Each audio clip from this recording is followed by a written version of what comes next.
All right, guys. We wanted to welcome you to the rabbit hole tonight. There's a lot of topics we'd like to cover. We'll see where we go down this rabbit hole today. One thing we'd like to announce is Corey and I have started a new business. Wouldn't you say, Corey? That's pretty cool. I think we already started it. We're just trademarking Formalizing it. it. Yes. We're taking something that we're enjoying and making it a business.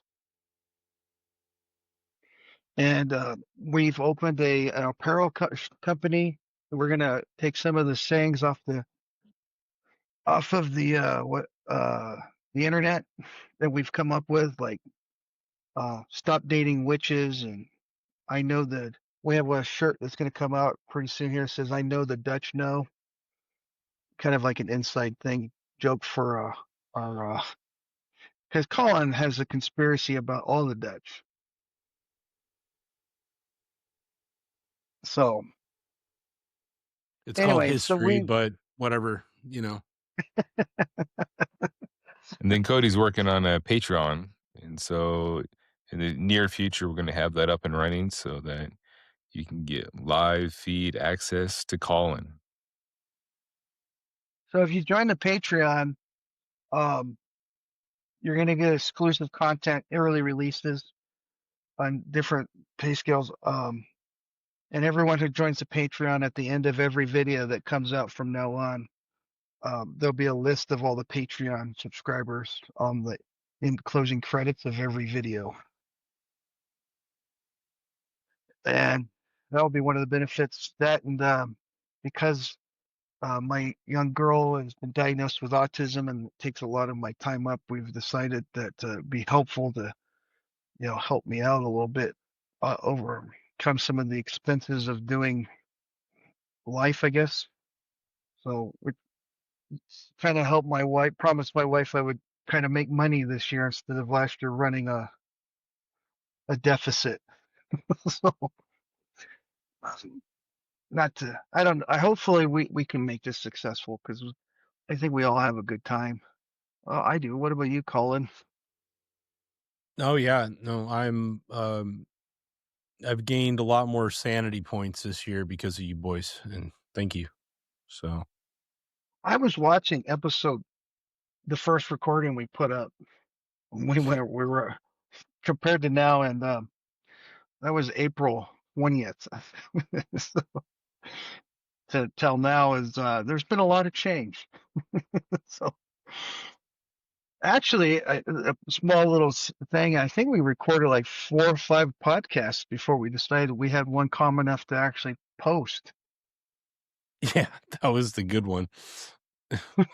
Yeah, so this has been very therapeutic and mind expanding for all of us. What do you think about? I wanted to talk about that Rob Reiner got family thing went nuts. The family or just the son? The son, Supposedly. To be well, honest, I don't think there's a whole allegedly. lot there.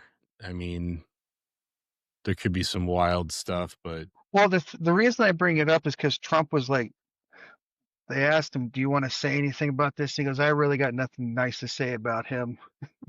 Like, well, Trump's kind of on the spectrum, so that was true when he said that. So he doesn't care. Like, he doesn't know how to I mean, he does, but he also works 20 hours a day. So yeah, his Yeah. productivity level is real high. I honestly think he just was like, I don't want to, no, I don't want to talk about it. Considering like in the last few months, the amount of public displays that Rob Reiner did about how he's a racist, misogynist pig. But Well, he was a major activist like throughout this whole process, 2016, 2020. Like, yeah, so anyway, I don't know. I have zero details. Maybe something crazy comes out about it, but beyond that, it looks like I just well, don't, there's no information besides his drug addicts on stabbed Well, him. the thing I find interesting is, they say things happen in groups of three. It's like that's always been, like everything happens in a group of three. Well, three things on one day is pretty impressive. It's kind of that whole time frame shortening to the groups of three. It's mostly that the media can only talk about three things at once. Okay. Like, in my opinion, because a heck of a lot more happens in a day than three things. Yeah. But in terms of prioritizing of what the public consciousness is going to gravitate towards, then yeah, I mean, because public consciousness is what drives the media cycle. It's like, okay, they can only handle three things. It's not that the media can't handle it.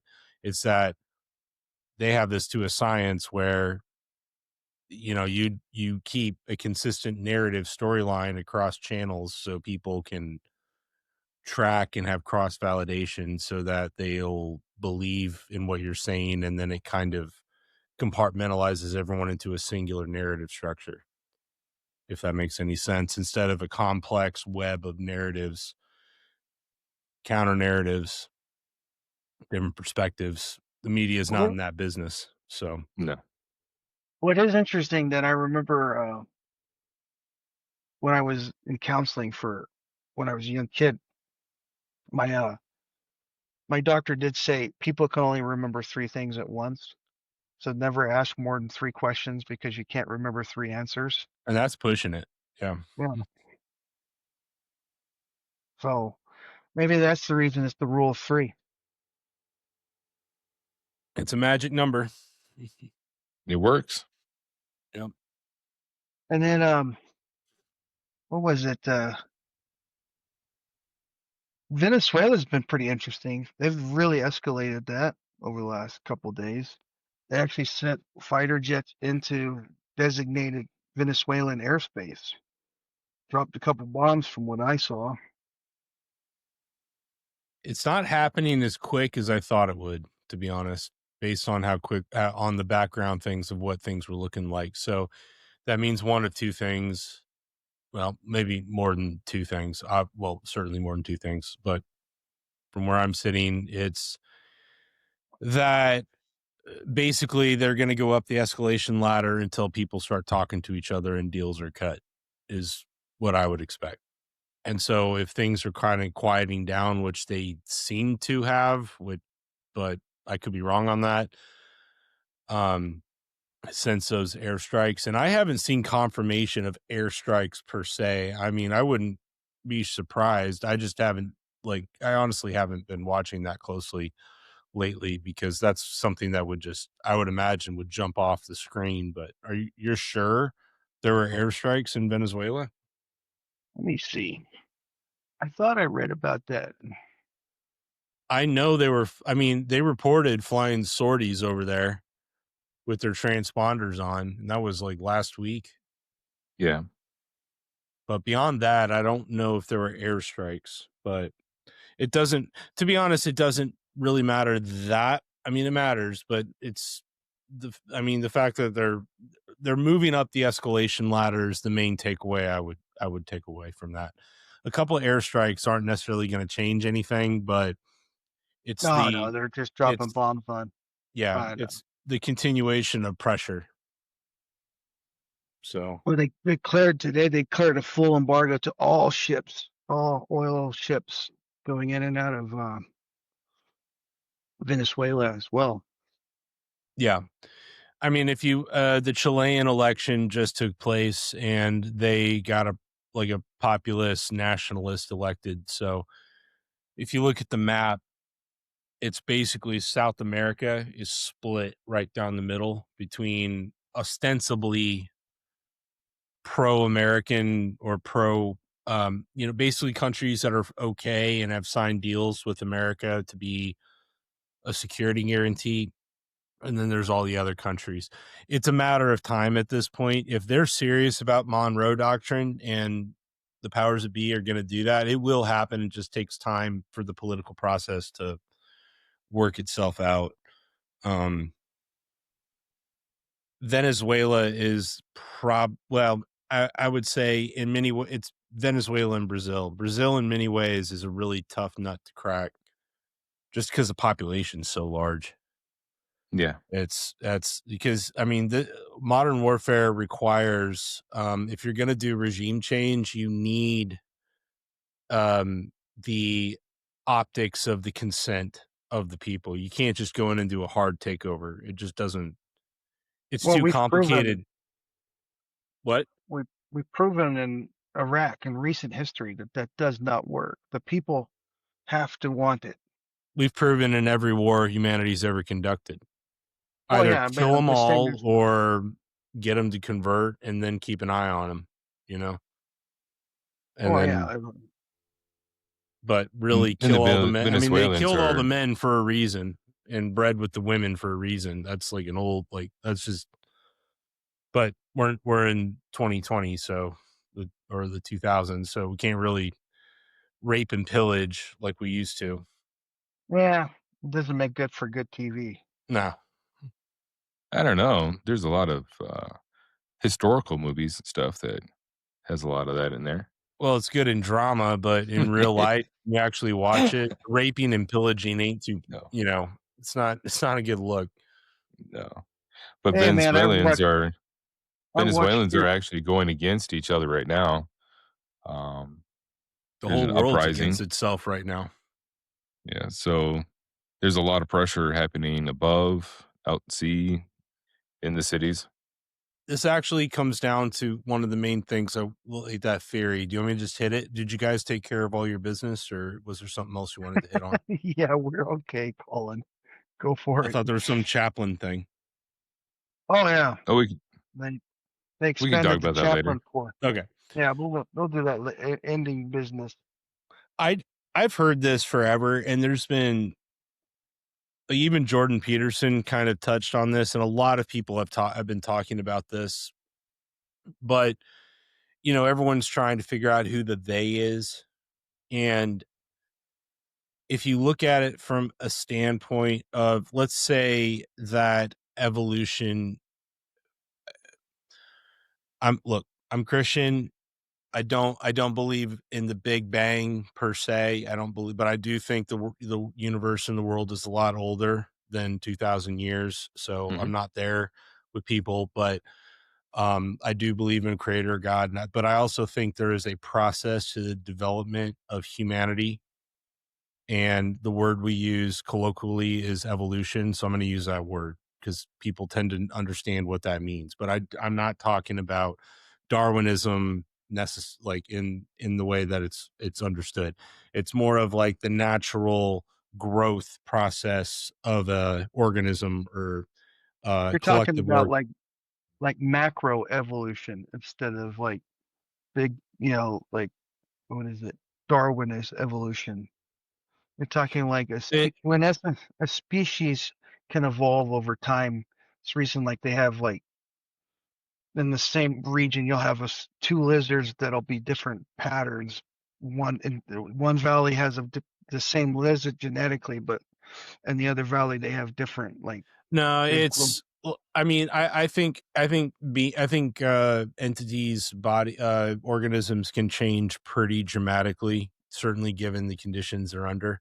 I Mhm. mean, you only have to look at human beings, like humans that live in the Arctic Circle versus people that live in the equator. It's They're still humans. They code genetically pretty much the same, but they're completely different entities physiologically, or the way they can handle their environment, the way they look, the way they can tolerate temperatures. Well, even Um, their eyes, blue eyes, yeah, because it water. helps. Yeah, in the darkness, you can see better in darkness with lighter eye colors and darker eye colors for people closer to the equator and all that other fun stuff. You Yeah, know? like Westerners or people in the Western world are like mutant freaks compared to them, because they're like their evolutionary ties are more closely tied to their evolution, to their natural pressures. Ours have been messed with in the last couple hundred years. Well, I mean, more than that, but really intensely in the last couple hundred years, in the last 80, 60, 50 years, in the last 20 years, very intensely. And the synthetic manipulation of the Western world is just increasing dramatically in terms of, and in the way that, and people are like, well, how could that be? Like, our bodies aren't necessarily changing. I'm like, no, yeah, they absolutely are. They are absolutely changing. Our bodies are changing. We are nothing like the people in the 1920s. Well, No. you can't have like every person. What do they say? Like every single person at least I know in the United States, has trace remnants of what is that, Teflon in their blood now because of the Plastics. poison. Yeah. Well, no, like the mass, because everyone cooked on Teflon pans, and now they found out that caused birth defects and everything. And yeah, there's been a Yeah. lot of But I mean, genetic. but Teflon's like a petroleum based product, right? Yeah. I don't know for sure, but Anyway, it doesn't matter. That's the main, anyway, that's just kind of an sorry. explanation of what I mean by Yeah. evolution. But what's been done evolutionarily, like women have so I really think this everyone's looking for the they, like who's the group that has fundamentally done this. And there certainly are entities and institutions and that have been set up, but I don't think there's a single person at the head of the ship anymore. And I've suspected that for a long time. People talk about the Council of 13, the Bilderberg Group, and all these, or all those groups, and those certainly exist. There's record of those. But when you look at their minutes and like how they conduct their meetings, they all sound like they're all held hostage anyway. Like they don't sound like an organic discussions being taken place. Like it's something else that has taken root. And then people will go, well, it's demonic. And yeah, sure, that's a big part of it. But I also think a lot of it I think ultimately that is what it is. But I think what's happened is um there is an entity on this planet trying to collectivize humanity into a controllable organism that is manageable, that is predictable. Um, but it seems that the logical conclusion of that entity is to end life as we know it on the planet.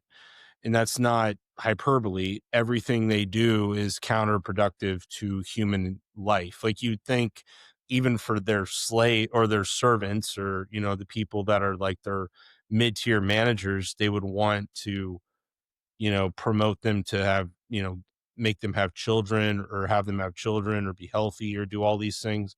They're the most unhealthy race you've ever seen. Like there's no interest in life itself. There's no worship of, or there's a fear of losing it. But life, here's basically the problem. Women have a problem with status hierarchies, and men as well, but men's status hierarchies are dependent upon their children. I would, among peer-to-peer men. Women, that doesn't really matter so much. It's more of children have a part to play in it, but it's more to do with, is this other female going to come up and take over my position? And Yeah. that attitude has been transmitted through our entire system of fear of losing one's position, instead of the fear of our children not having a good, decent life. Hmm. You look at the richest people on the planet and they hate their children, clearly, for the most part.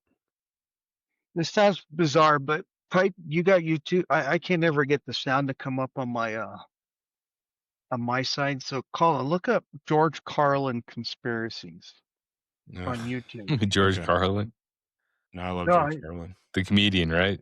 yeah. I sent it to you in the notes if you want to look at it on the side screen. Yeah, women are looking for that hierarchy, safety, protection, all that good stuff. And the oldest families in the world that have maintained their lineage, I've said this before, but you go back and look at it, they are matrilineal lines.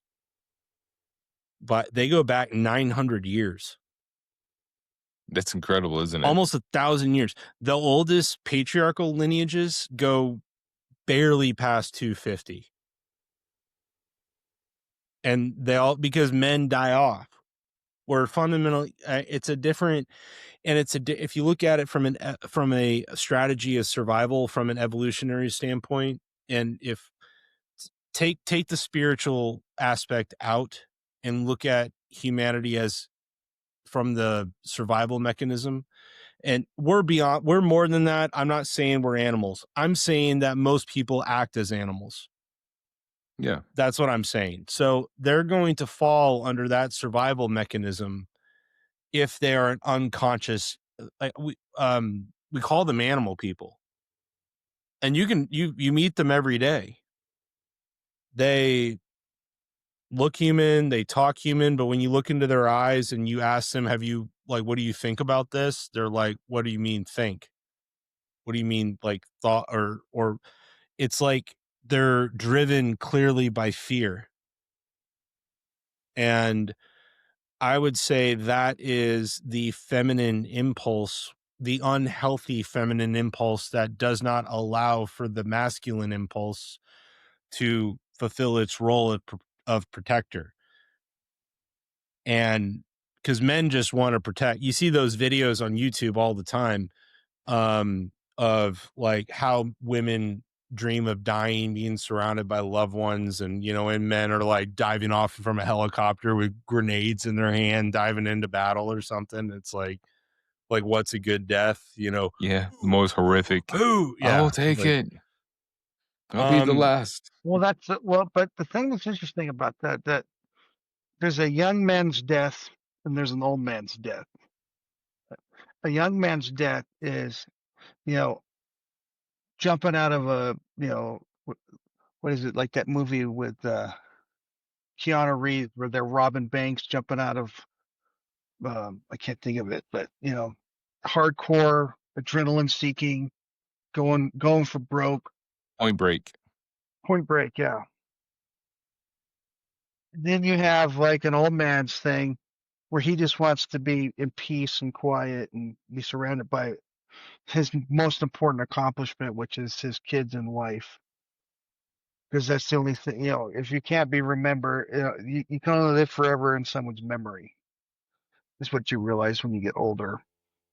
It's the only way yeah, to and you achieve a life. regret not having had a glorious death in battle. Seriously, I'm not kidding about that. Like I can't tell you how much I know I personally crave that. But I know that's unhealthy to seek after. Like in the modern era, it's a conundrum because it's like we live in an estrogenic world where there is no room for a warrior class anymore. Well, the feminist is the modern warrior. It's a feminist warrior. And they've rooted out and gotten rid of all of the competition. Well, And then yeah, because you can't punch a girl. says who? That's really what it comes down to me. It's like they do not understand, and it's not their fault per se. This was instigated and this was done strategically, but like all viruses, it's gone rampant. Or like viruses without a counterbalance. And well, it's gone rampant, but now the counterbalance is coming back in. You see the rise in the masculine energy coming back into the world. It's happening very organically, actually. It's like it just takes time. It just feels like a long time because we have such short lifespans. Yeah, we do.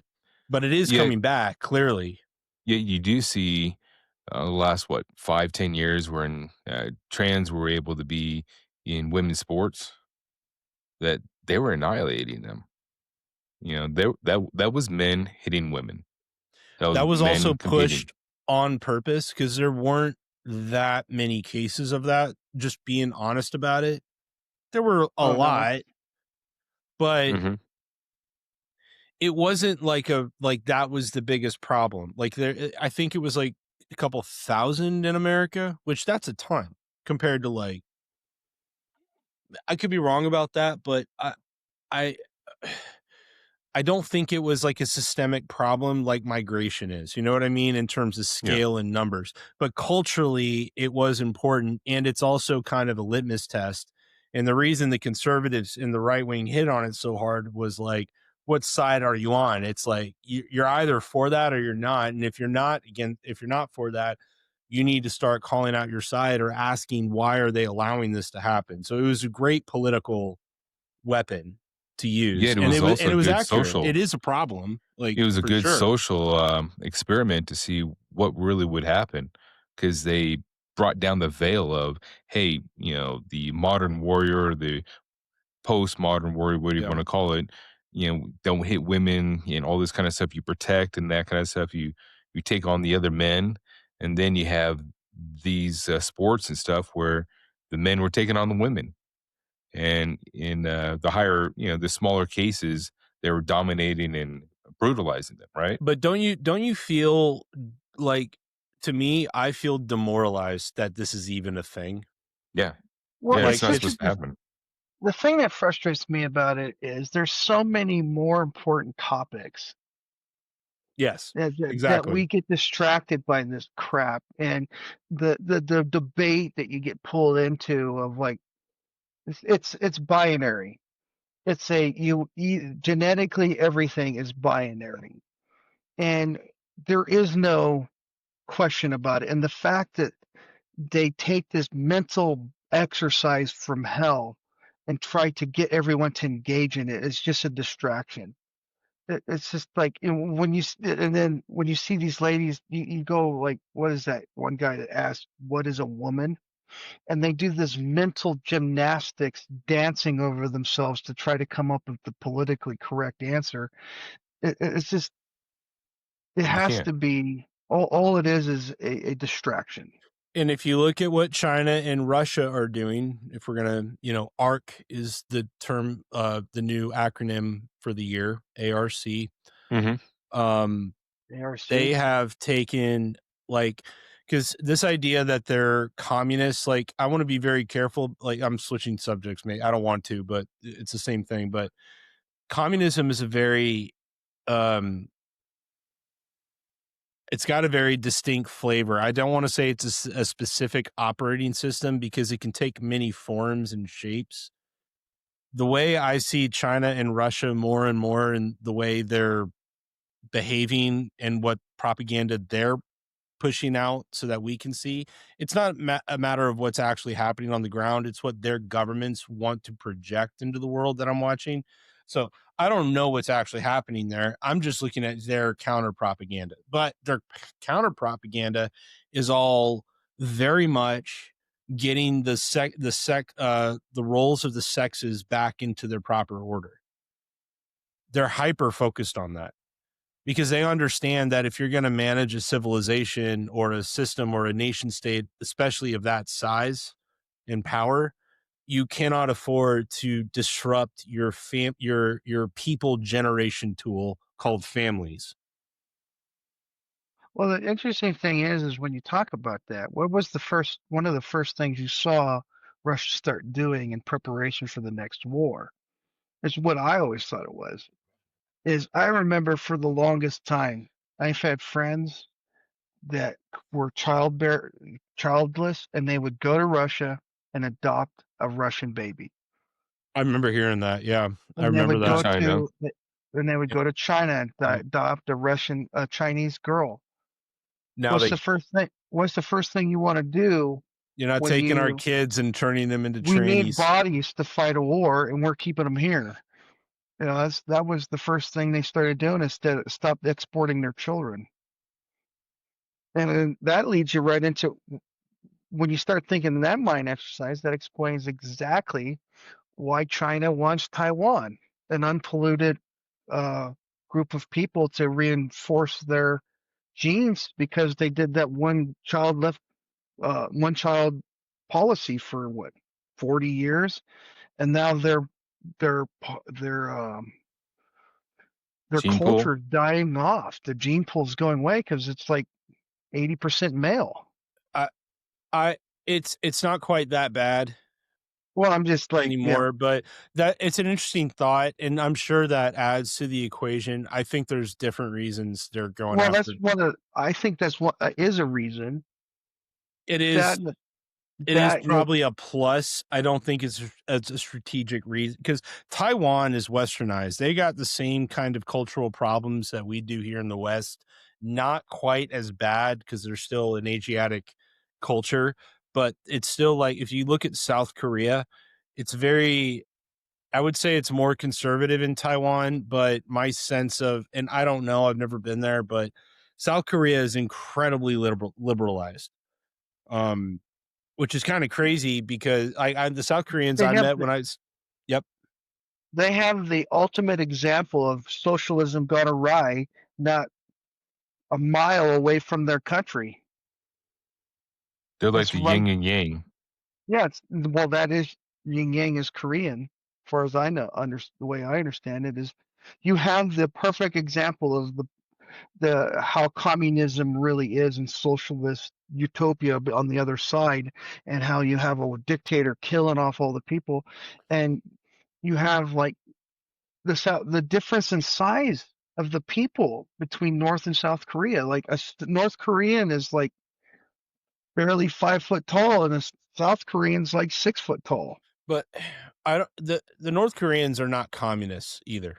Like the communism is, as far as I can tell, I cannot find a system in the modern world that I would call communist in structure in the way that we understood it in the Cold War. It's they Okay. don't, everyone, they cannot survive under, because communism is first and foremost, in my opinion, an economic model. And it's about, But that's the problem with communism. I'm saying that it's dead. We don't need to fight communism. That's like the old boomers like saying like we're fighting communists because that's the enemy everyone knows. Or But can understand. the problem Yes. is like Jamestown, socialist utopia. They came over here and started Jamestown, and it fell apart. They've tried socialism in Texas. They started I forget the name of it. Right after Karl Marx wrote his book, they started a socialist utopia in Texas, and it fell apart. They tried the fascistic socialism, and it fell apart. They tried Italian socialism, and it fell apart. They tried Russian socialist model, and it fell apart. Well, It never worked. if you dive into the actual history and examples of all those things that you talked about, and I'm not making apologetics for communists, like Oh communism yeah. as a model. That's not what I'm doing. I'm saying that each of those examples were completely different economic and societal systems. Well, I They understand, but weren't, they really, it comes down to, are we like, it's complicated, but it really comes down to the resentfuls and responsibles. I've talked about that before, but it's basically, are you going to run a societal system based on feeding the resentments of class warfare to that's how they. egalitize everything so that you But that's maintain the only way control over all? socialism. That's the only way socialism ever gets a hold, is they get that polluted notion in their minds that, you know, look at. I remember I had a professor in college. He came up. You want the difference between capitalist and socialist is? He goes, you're working on a crew of men laying sod, and he said that because I was laying sod at the time. I was working on a landscaping crew. He goes, the difference is you look at the guy. A capitalist looks at the house on top of the hill that you're sodding the lawn for, and he goes, "Man, wouldn't it be nice to have one of those one day?" The socialist looks at it and goes, "Why does what gives him the right to have that house? We should have that house." And it's a mindset of, why do they get it and we don't, instead of earning it and all that other stuff. It's a polluted concept all the way around. Sorry to go off on my tangent, but it never ever works. And yet everyone says, this time we'll do it different. We're going to do it better. No, it's not going to work, because you got sin. You got the only way, there's only going to be one socialist utopia that ever works, and that's going to be heaven, because there will be no hierarchy. So when we all die and go to heaven, that'll be the only socialist utopia that will ever work, because there won't be money, there won't be envy, everyone will be an equal playing field. But until we all get taken up to heaven again, this idea of making heaven on earth with sin and envy and this polluted notion that socialism is going to work, it's just going to completely fail every time, because in order to have socialism, you can't be looking towards heaven. You got to be trying to figure out how to do that here on earth. And when you do that, you have to take God out of the equation. And every time you take God out of your society, it always fails. Every single time. Sorry. No, you're fine. Wow. It's I just, agree with all that. I just think I think everything you just said, by anyone with two brain cells to rub together that I've looked at this, understands that at this point. yeah.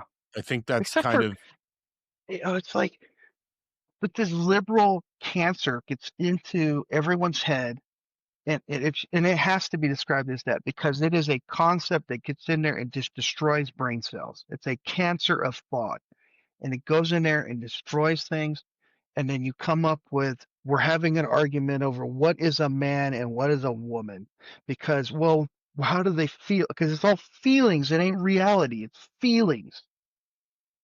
I'm so sick and tired of these people confusing feelings with reality. Like, and it's just time and time again, it's on and on and on. Well, but how did it make you feel?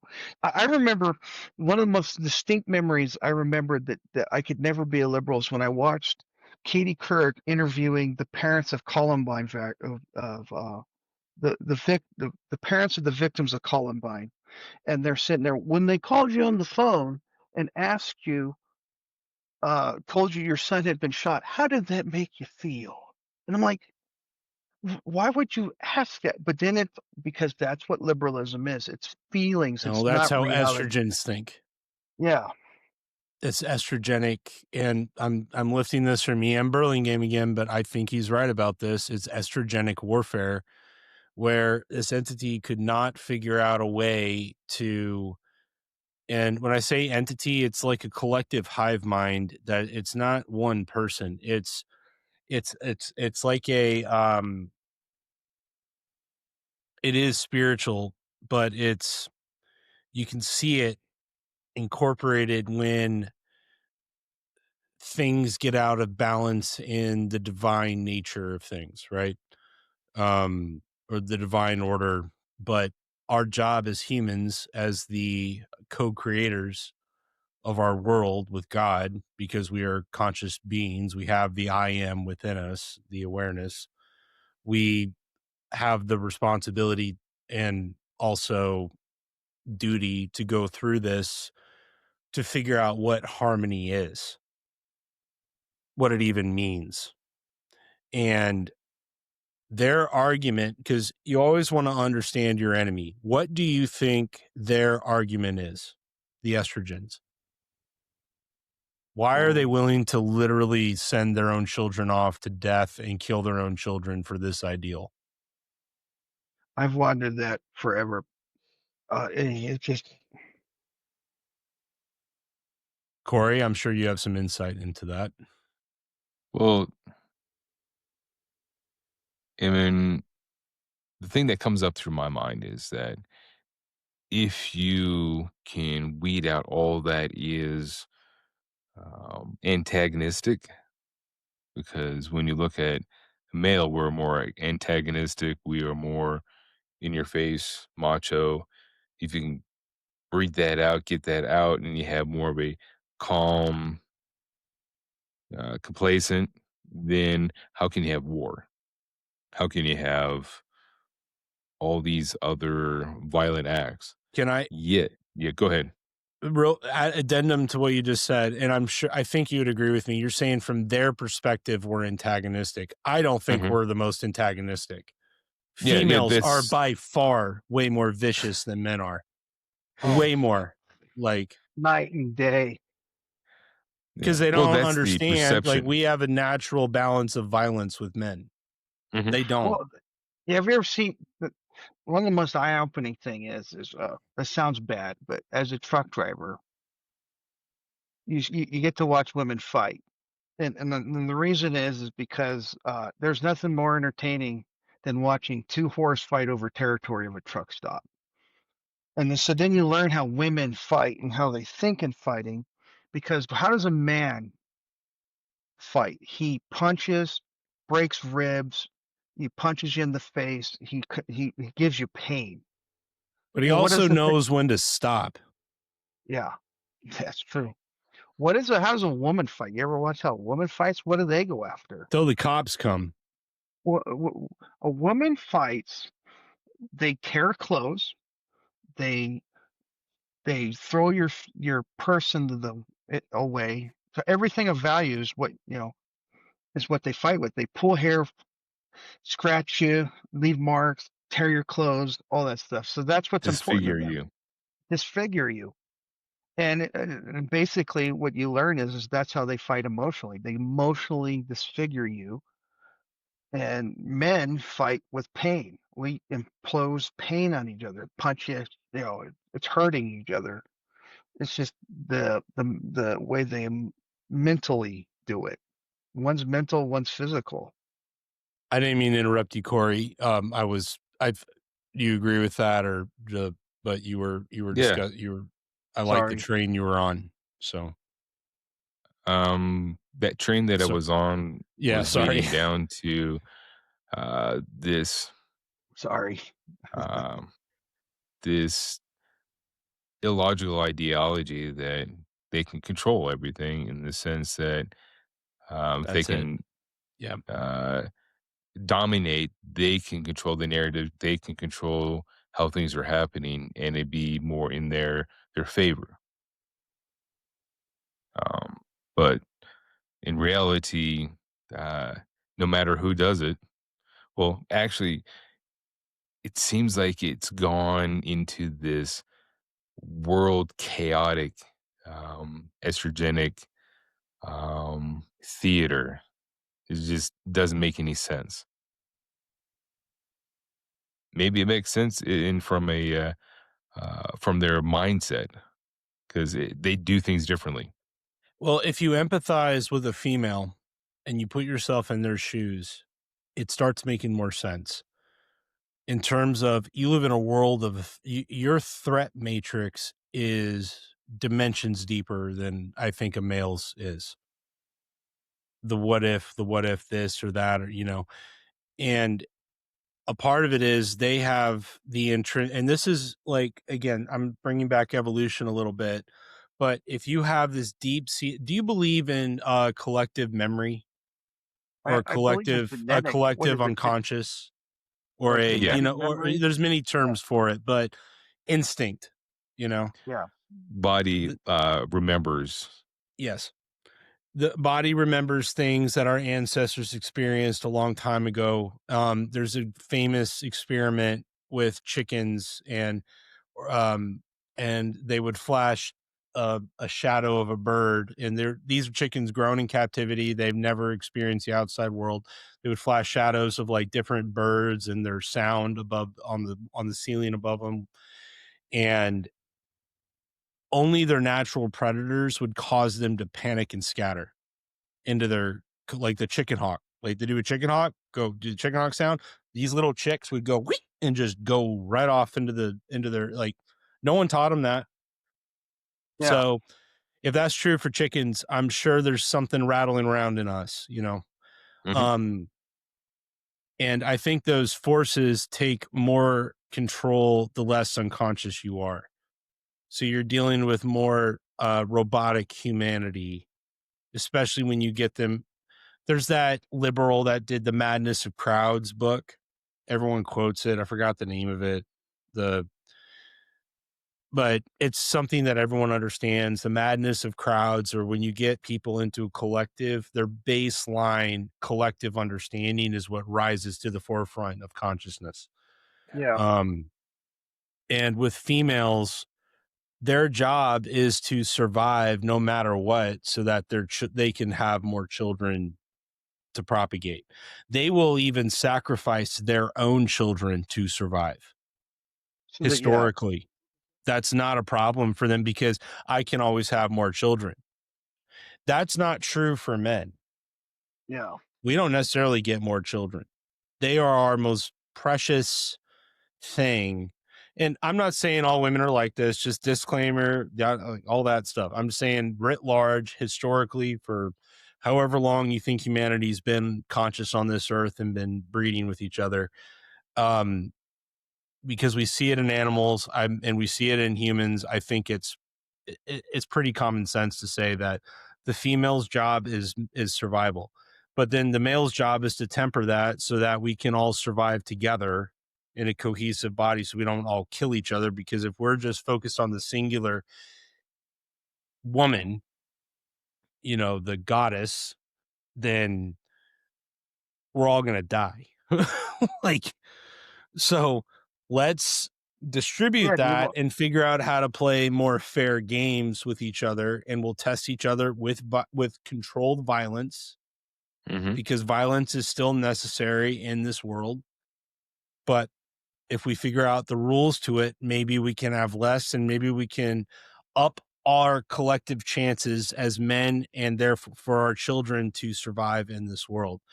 That instinct has been systematically destroyed. It's not destroyed. You can never destroy it. It's always going to be there. It's so old. But they've made a real run at it in our lifetimes. So you both have girls? Yes. So do you. No, I got one of each. Oh yeah, well, plural. Yeah. Yeah, I got one of each. And so this is something that I learned when I don't remember, 18, 20 years ago, that males need to interact and to wrestle and to do all those kind of things. And so since my son was small, I would wrestle with him. And even up to this year, I've wrestled with him and that kind of stuff because he needs it. Women, girls, they don't need it. My daughter, on the other hand, I started taking kickboxing and she wanted to learn a little bit. And so I was teaching her a little bit of the very, very small basic stuff. And she was doing good. I think she could be really good at it. She's just got that mind and attitude that she wants to beat people up. I think she got that from her mom. Yeah, And I can see yeah, that. Knowing your but wife, yeah, makes you yeah, find that concept. Yeah. she's the older sister, yet younger brother. He got big enough and she couldn't do that stuff to him anymore. Yet, he still enjoys that kind of stuff. Now it's on computer games. Uh-huh. That that does not help any man to be able to do combat or to wrestle or do that kind of stuff on computer games, because you need that physicalness. When I was in grade school, we wrestled, we did all these kind of things. Even in Christian schools, we did all that kind of stuff because we're innate, have that inside of us. And when that's taken out, that's not a good thing. If you don't have that ability to let that stuff out, because I've met quite a few people that the the women have suppressed their sons from this engaging another boy or whatever else and wrestling and just get that stuff out. And what they do, what so when we wrestle or we fight those things out, what happens? We figure out our hierarchy, right? Our pecking order. We also become bonded closer. We Yeah. also are stronger, and we also will. It connects us, and it does make sense. Um, in a like a female, possibly, but in a male's society, it connects us, and we become brothers, and we become bonded, and we support each other, and you know, we're able to overcome so many things because of it.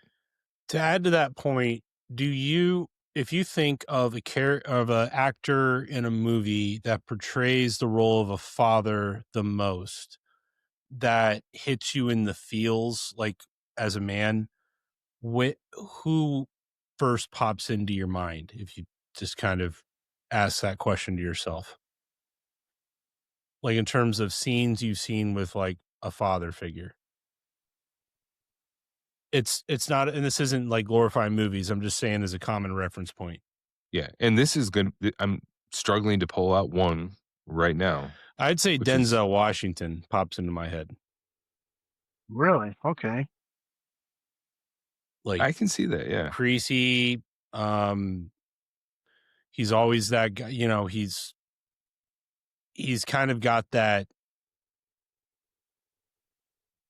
I'd say most of his roles are the protective father figure, and it's interesting that he's a black male, and everyone wants to make this about race, that it's all like, oh, there's something wrong with black people or whatever. And to me, it was that they were targeted, obviously, Oh, yeah, definitely. and females were risen up as a case study for this. Like, this is what happens when estrogen takes over a household. What happens to young men when they are raised in that, where feelings or where there's no way to healthfully redirect that energy, they become rabid animals.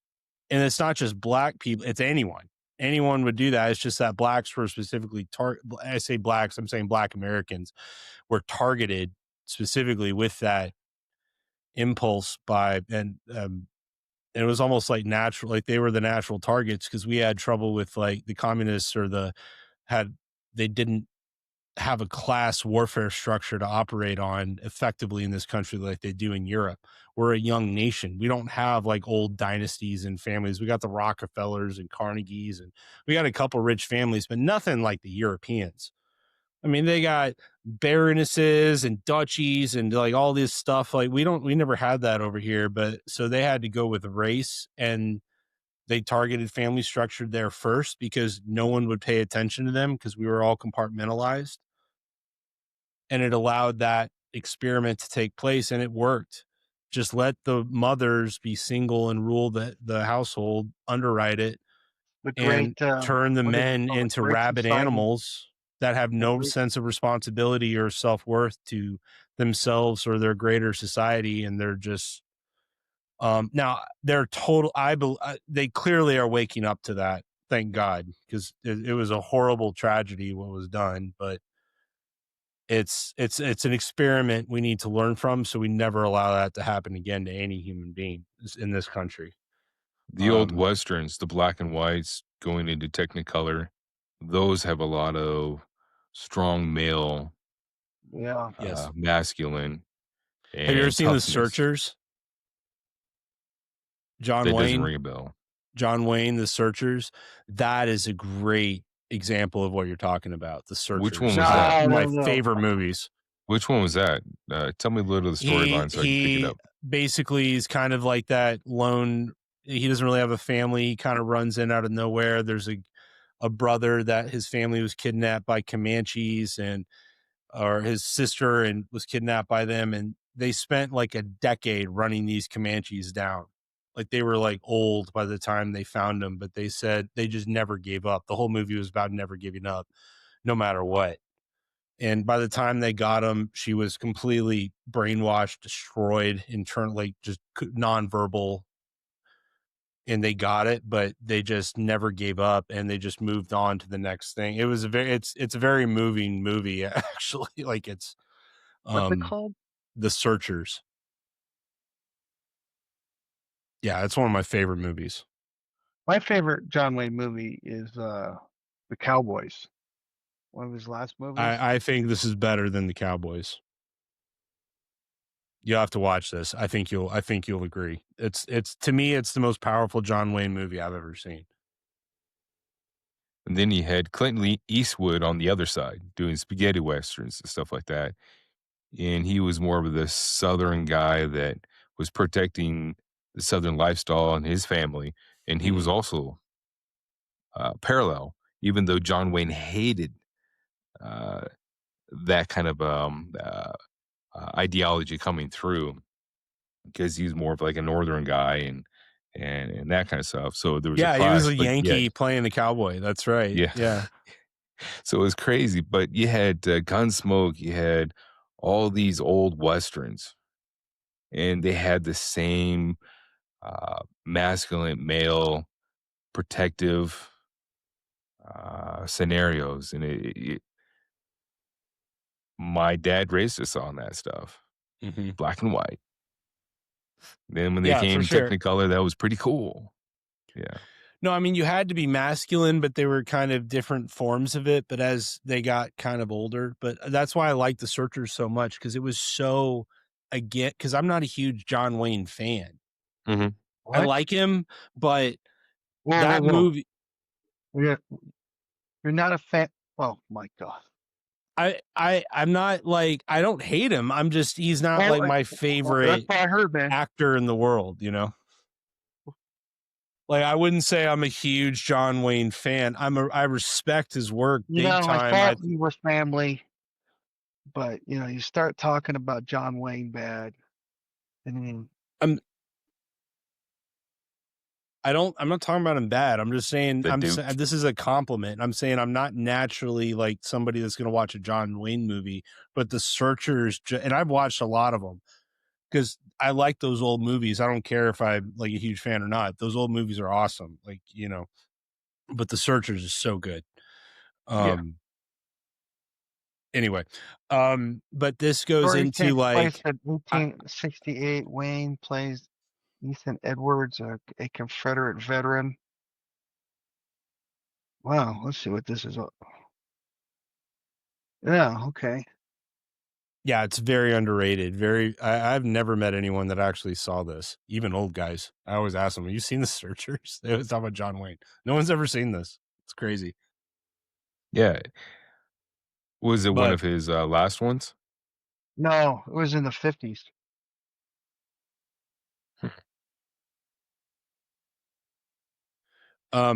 but this ties into the whole estrogen. Like, so instead of like thinking there's It's on certain, Netflix. oh, really? Oh, great. I'll watch it Yeah. again. Oh, Fantastic. yeah.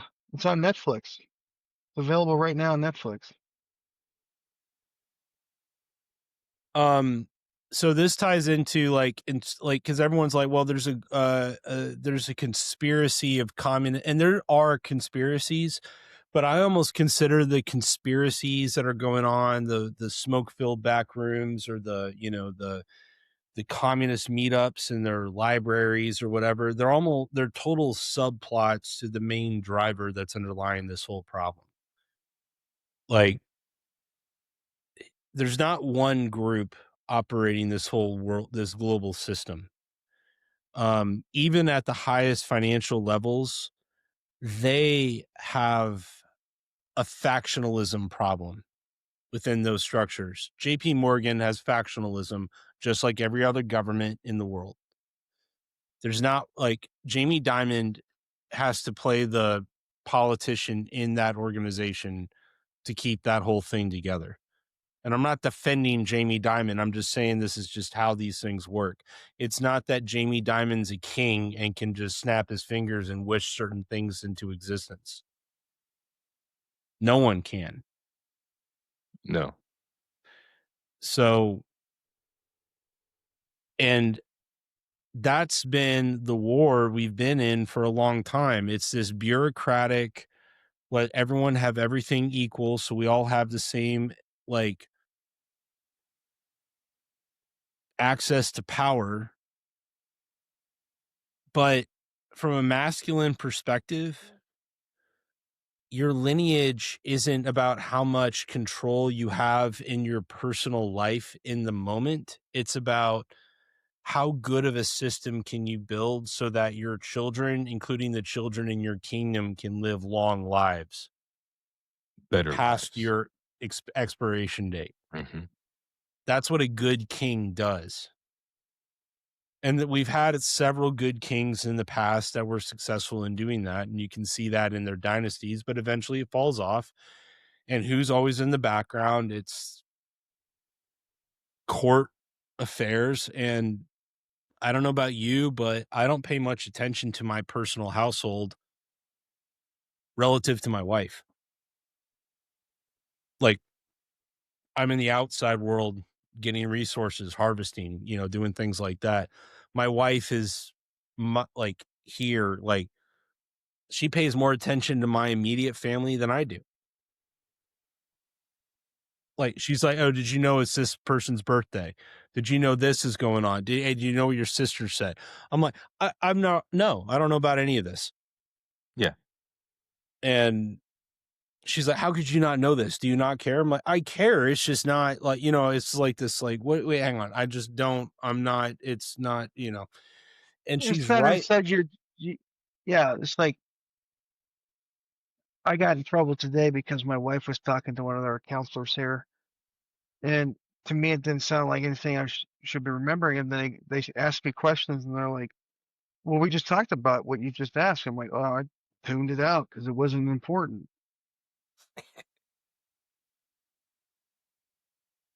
It's nothing personal. It's just didn't do it.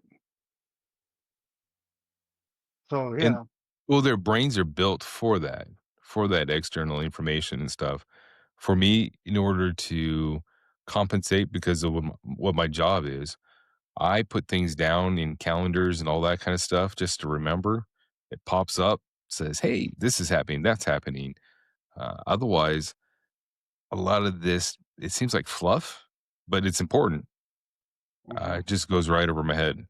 If I don't put it Yeah, in the I'm not calendar and saying all it that isn't kind of stuff. important. I appreciate it because Yeah. it adds for more engagement with people that I care about. But if there's like something she's paying attention to, I'm like, we need to just cut that thing off and not pay attention to that anymore. Then she's my calendar, basically, is Hmm. what I'm saying. It's useful. Like, she's Yeah. very useful in that regard. I'm like, oh, this is nice. So she bought all the Christmas presents and did everything. I didn't have to think about it. It was awesome.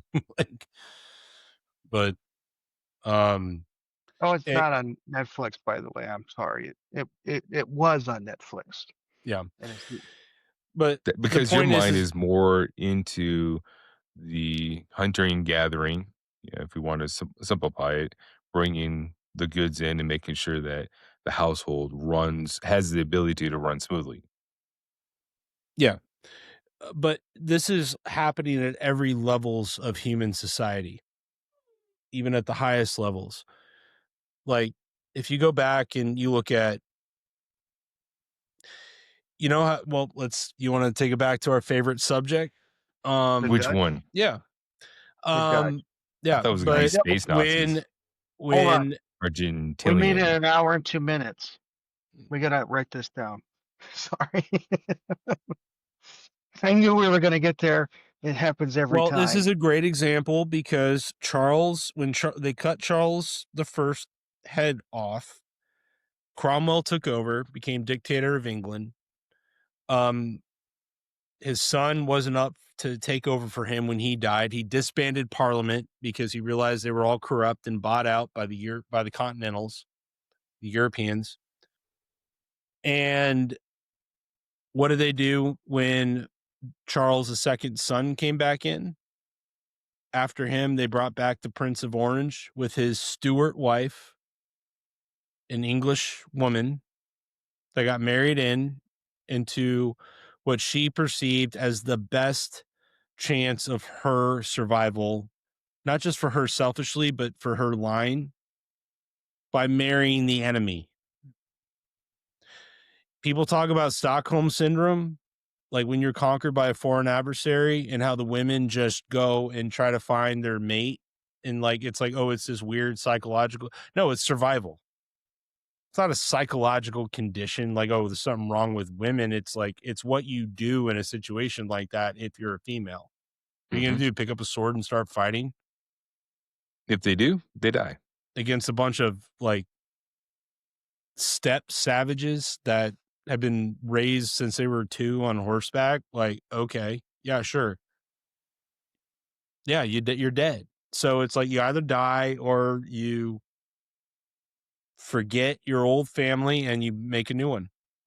Yeah.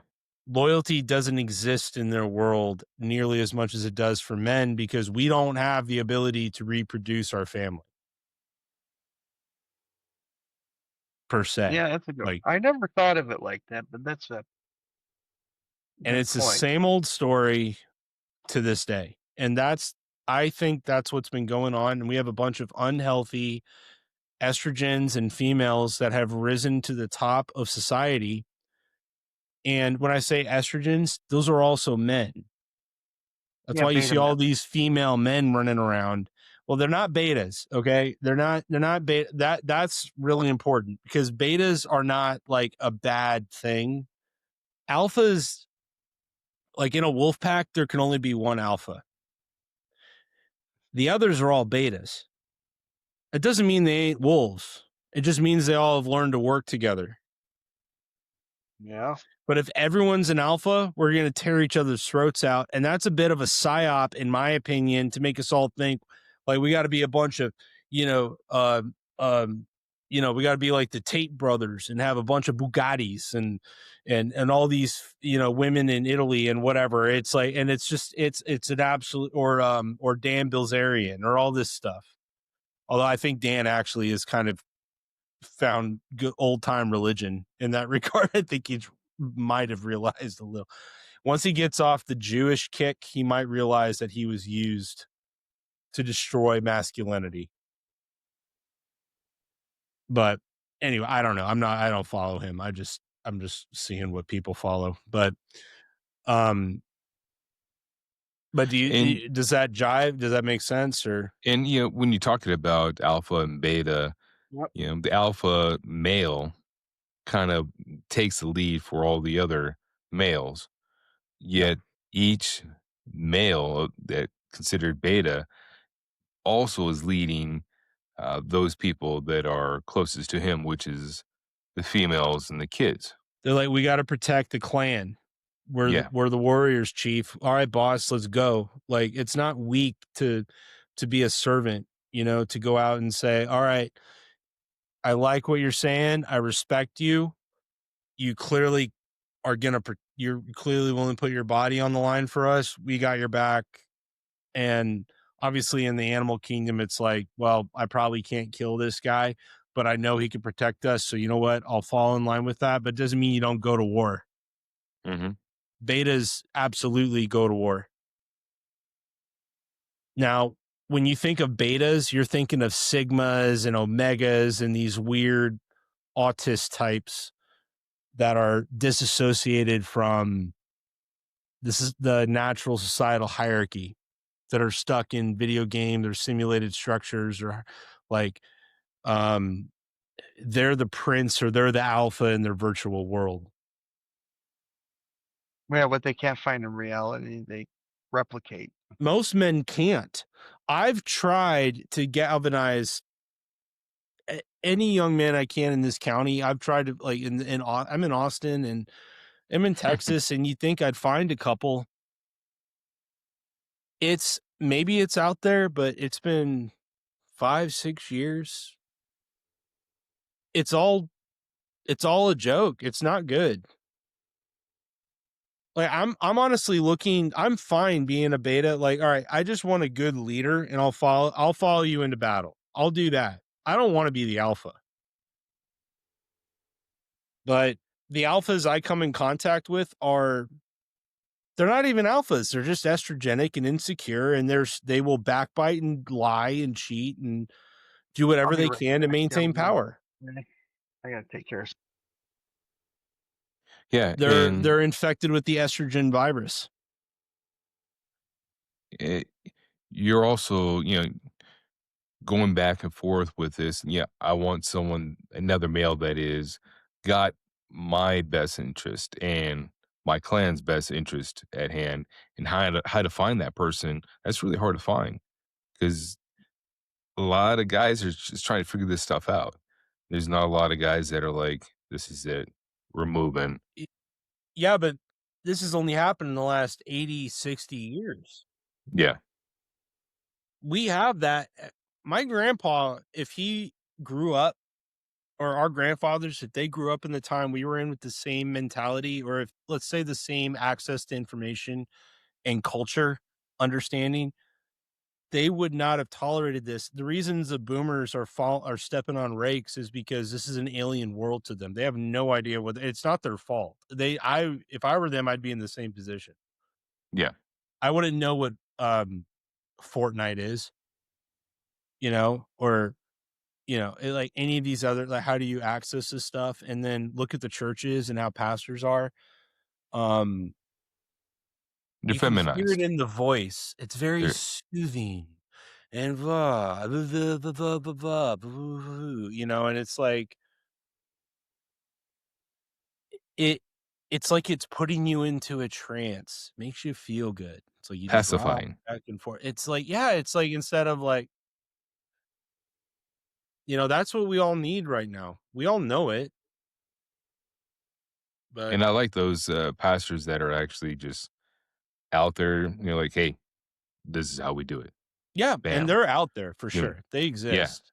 Yeah. But But they're in the minority. yeah. All right, my turn. I'll be right back. Chance, Dude, when's my man. turn? Oh, what's up with this, guys?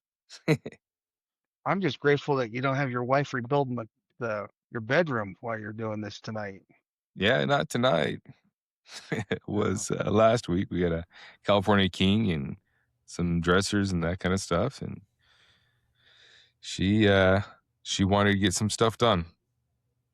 And that's the way her mind worked, and that's what she did. Yeah.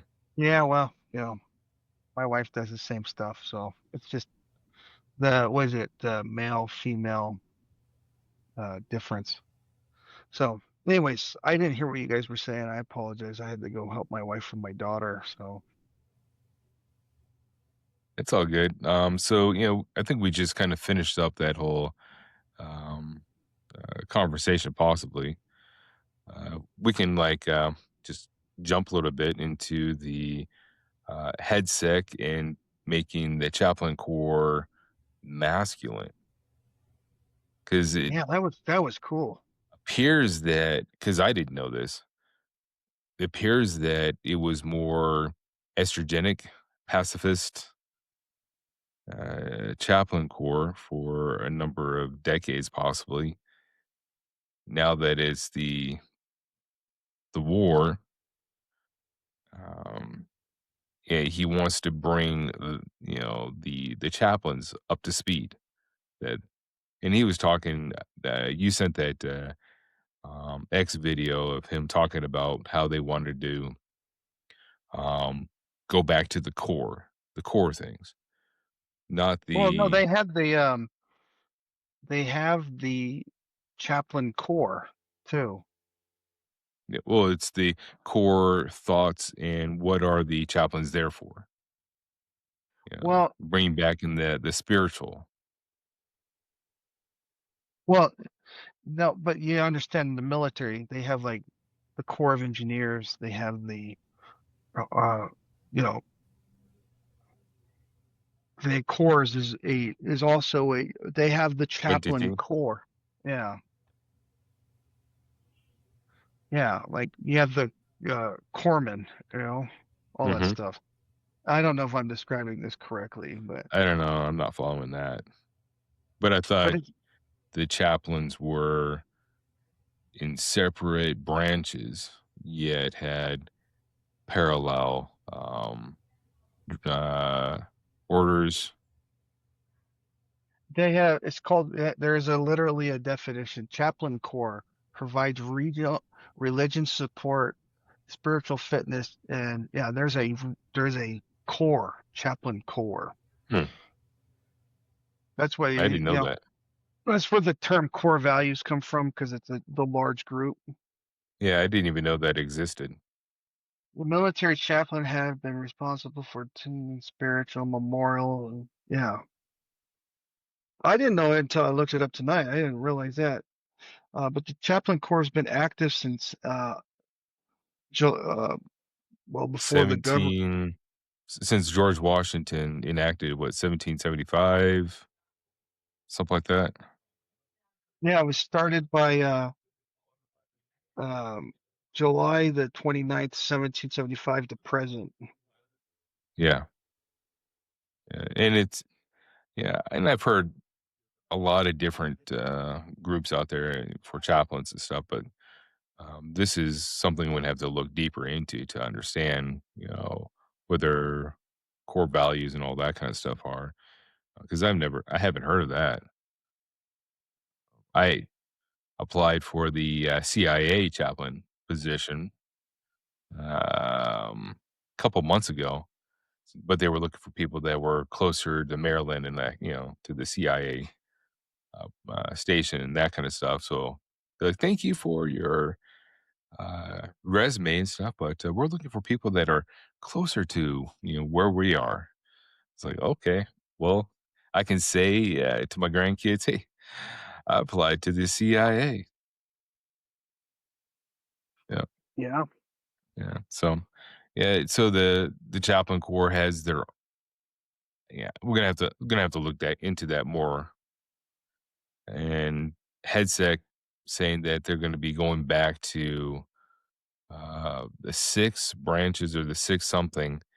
And I was like, okay, uh, this is something that's very new to me, and it's a very old entity since 1775. So it's kind of interesting of what he's doing, why he's doing it, and I kind of wonder if he is bringing back that masculinity, For the sure.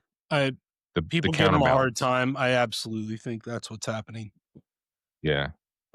Because all ARC, ARC, America, Russia, China, they are the civilizational nations that understand what it is to have. You can't have strong feminism and not strong masculinity. Like they both, if they're out of balance, they're both weak. Mhm. And balance doesn't mean in terms of power, it means in terms of roles. Women are supposed to be mothers. That's their job, and that's their a divine duty. And any woman that's a mother will tell you it's not easy. So It's not supposed to be. no. And Oh, dude, I've been reading right here. They used to have a chaplaincy, like a base chaplain at every army base, and now they only have it at 3, 6, 9.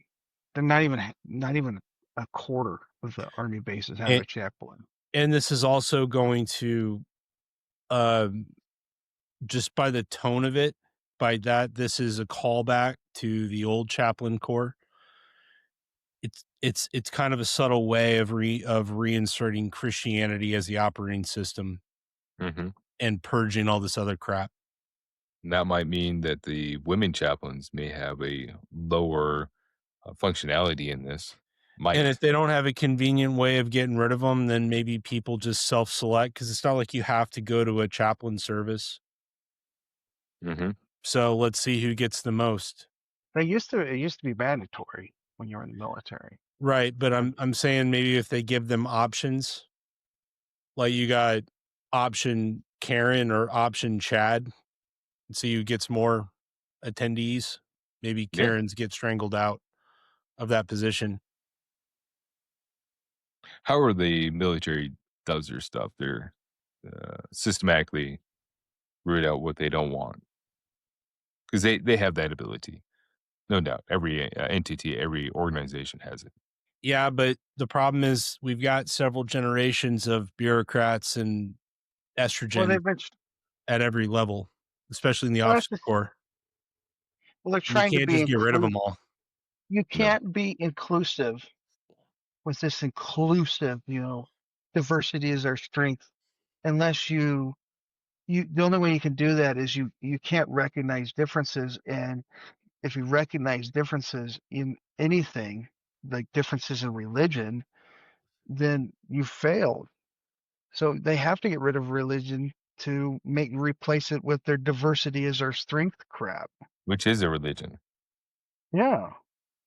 It how I mean, and also how do you find masculine people or people that could step into those kind of like actual leadership roles that are there to that actually inspire people to rise to their highest potential, not just leadership in the sense that you're in charge, but you actually manifest more leader mentality in your the people that you're in service of.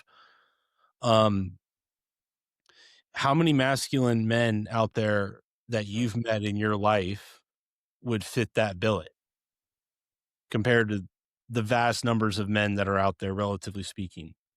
It's very few. 0.01%, maybe? Mhm. Maybe. I mean, I've been surrounded by a bunch of good men like that, I think. But I still recognize even with them, there's a bunch of estrogen, like that virus has set in. It's set in me. I'm very emotional about things. Unfortunately, I'm trying to purge it, but man, You? it's like, Whoa. Well, there's a point to have emotion, but yet this is something that Cody and I've talked about is when emotion rules you, then you're not in control. When you're in your right mind and you're contained, you are thinking clearly, concisively, directively, you're in control.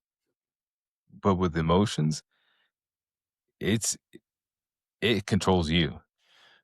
no doubt, I'm anti emotionalism 100%. I like in my cognitive mind, but in terms of my habit of how I've always thought about the world Mhm. since I was a kid, I was raised mostly by women, and my dad and I mean, they kind of had that in them too. Like that's why I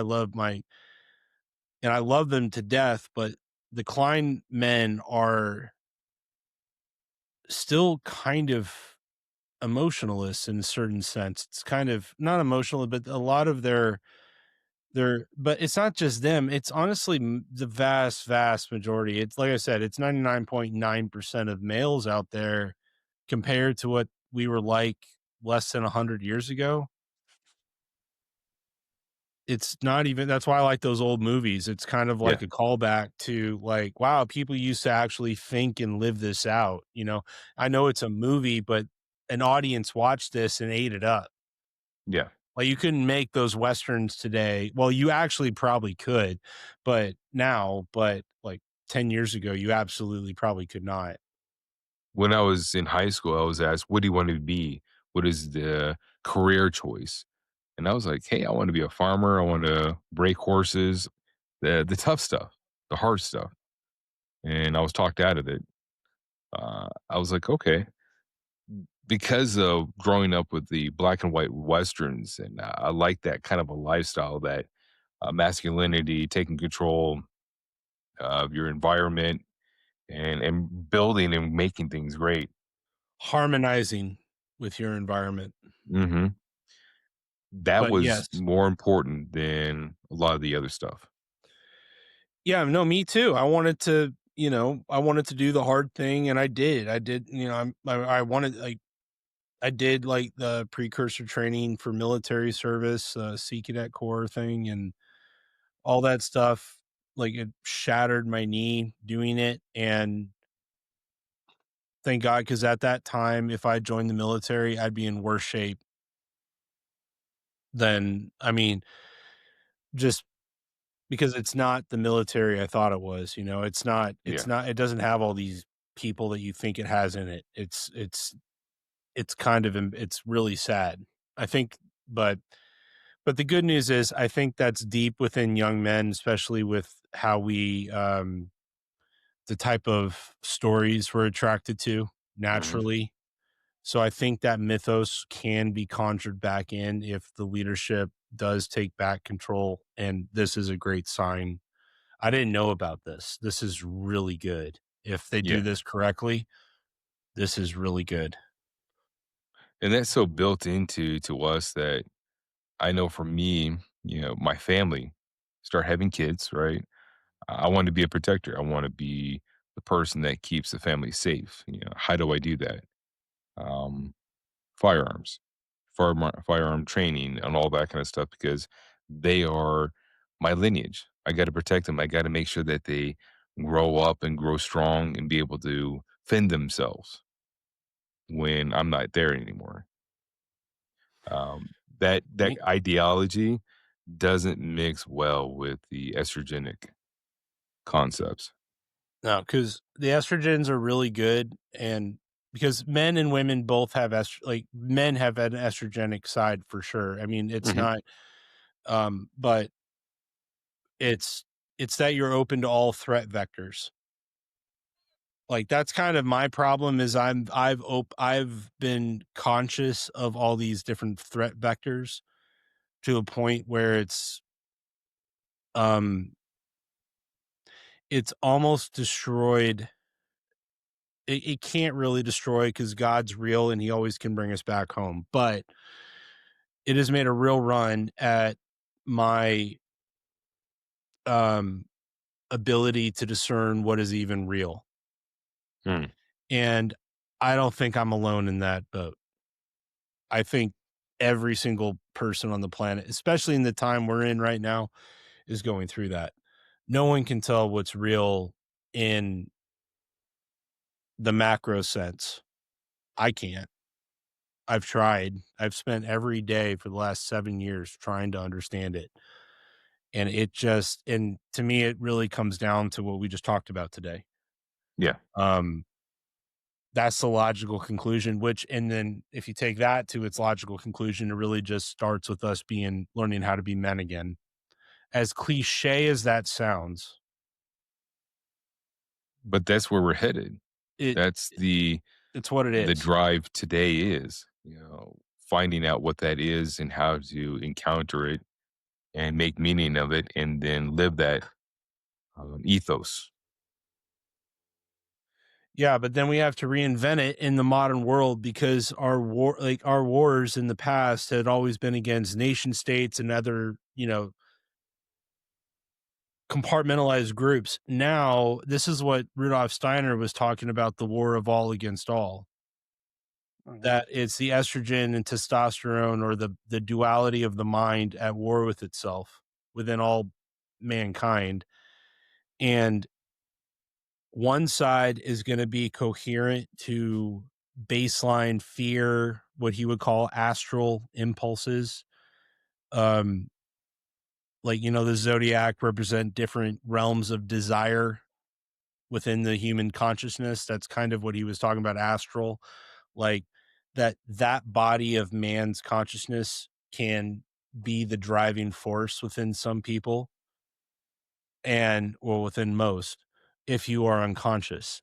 If you become conscious of the fact that your desire body is driving things, and this is in the Bible, the Christ talks about this. This is like Steiner invented it. I just like his term of art. I think it's just, It connects. it's very interesting. I think it's for the modern mind. I think it's useful. Because no one has read most modern people have not read a Bible, so at all. But it's definitely biblical for sure. But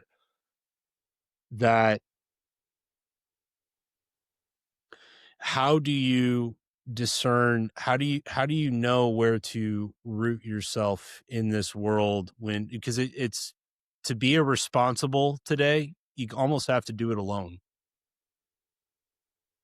You're almost never, be prepared to do it alone.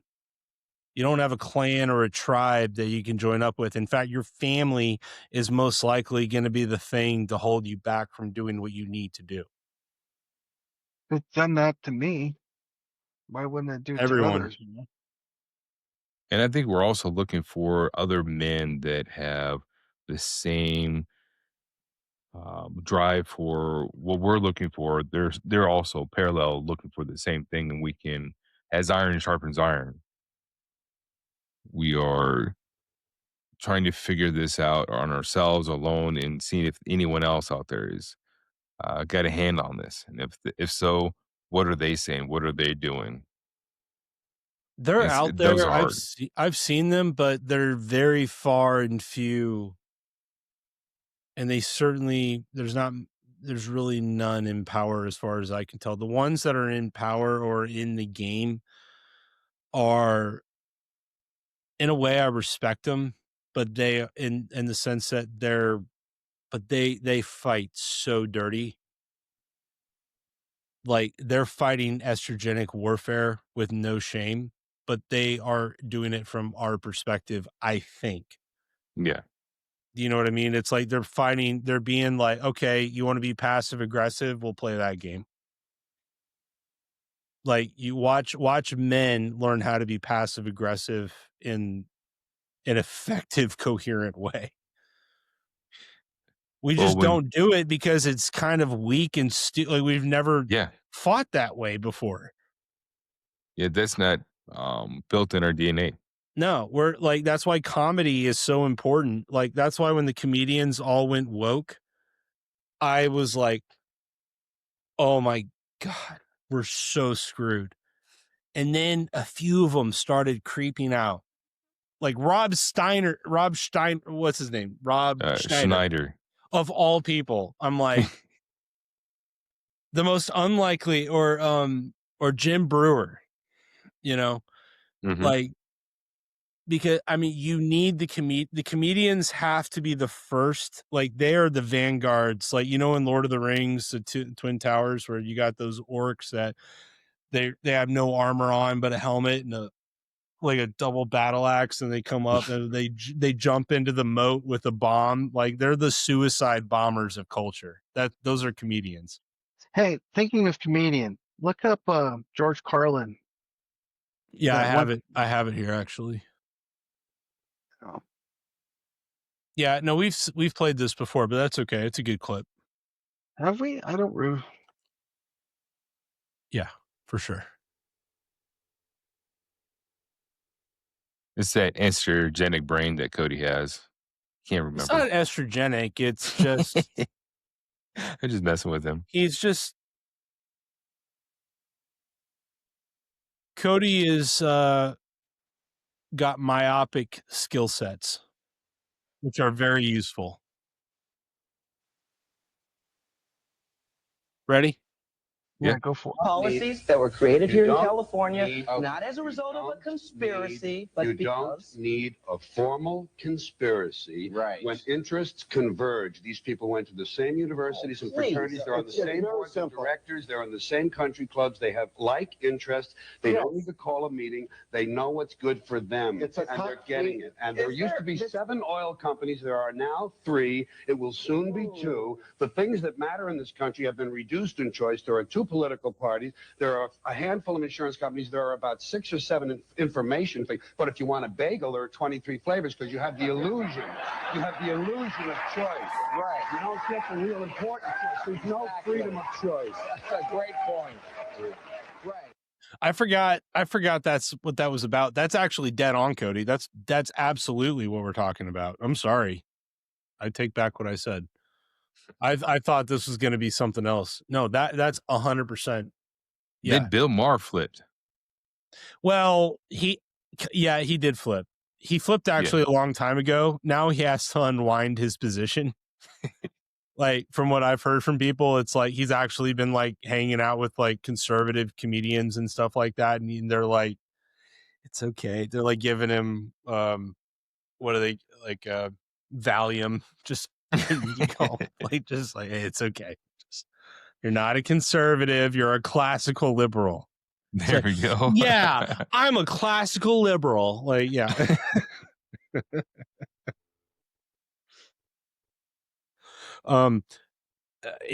It's just because like Rachel Maddow is one of those people that knows exactly what she's doing. Like she's trained and ruthless in this kind of warfare.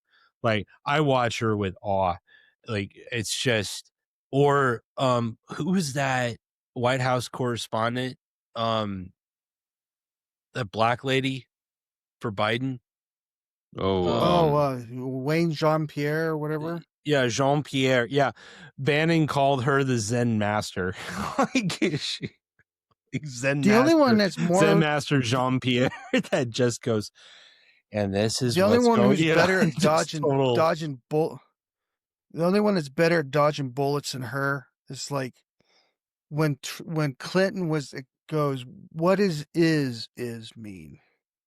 And right. You know, it's like remember that when he's getting like talking about sex and he would like dodge and weave and yeah, she's just as good as bullshit as he is. Verbal jiu-jitsu. Yeah. Yeah, these are smart, intelligent people. They know what they're doing. They know how to utilize their weapon well, and it's how do you combat that? You got your orcs, doing their dive bomb with their explosives on them and blowing up the trench and all that kind of stuff. How do you really combat something that doesn't really make sense? Well, look at you have to look and be amazed that Gavin Newsom is a flat out unapologetic liar. His idea of reality is nowhere near what's actually going on. But there is no idea. Okay, this. Oh man, I gotta find a clip of this. There's a great example of this that I always showed. Not always, but when I saw this, I started showing this to people as an example of how the postmodernist thinks and why they think the way they do. And if conservatives, quote unquote, understood this, they would stop being confused. They would just be like, oh, they're playing a game with different rules and they think they're smarter than us because they understand dialectical and like that we're verbal monkeys and all they need to do to attain power is twist words around. And it's not about meaning. There is no meaning. Honestly, I don't even need to show the clip. It's really that. Like, they will say anything they will lie, cheat, and steal. It doesn't matter. They don't care. Well, they keep moving the goalpost. That's what I'm saying. There's no rules. Yeah. The rules are there are no rules. Yeah, as soon as we understand that, and they want us to play in that sandbox with them, and we don't want to because we know how dangerous that is. Like, for our own souls. Like, I've been in those conversations, and it was with a bunch of other professors and all that kind of stuff. One church wanted to get a new pastor, and president the conference came down, and he was talking. I asked him a point blank question, and he went off, and I was like, "You didn't answer the question." Then he went off, and one of the guys that actually knew him pretty well, he goes, "Yeah, that's how he does things. He doesn't answer anything. He just goes off, and he expects people to just take it." And I'm like, "I'm not one of those people." Well, that's the problem I had with Harris. You would ask her, what is your favorite color? And 10 minutes later, she'd come back, and that's why our children need blue. It's like, why? It's not binary with them. It's such a line of bullshit that they just it's diarrhea of the mouth, constipation of the brain. They just can go off on this tangent. And it's just. But and you're thinking, like, who's watching this? It's the people. This is why the resentfuls is a good way of looking at it. They don't want to be responsible for anything. They just feel totally aggrieved. And yeah, we've all been victimized by this system. There's no doubt about it. But they're like, language means nothing. Words mean nothing unless it gets me what I want. It's as simple as it is, and that's who their audiences are besides the bots. There's a lot of bots, but I thought it was that's why they don't do debates. You've noticed they don't ever debate. Like Vosh is the best they got. Trump and Biden, when they debated, and Trump was like, "I don't know what he said. Nobody knows what he just said."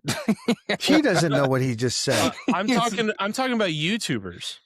Like, forget about the politicians. I'm talking about YouTubers that aren't bogged down by, politics necessarily, like the way politicians, because Trump cannot say a lot of things. Like he's not supposed to say a lot of things, but.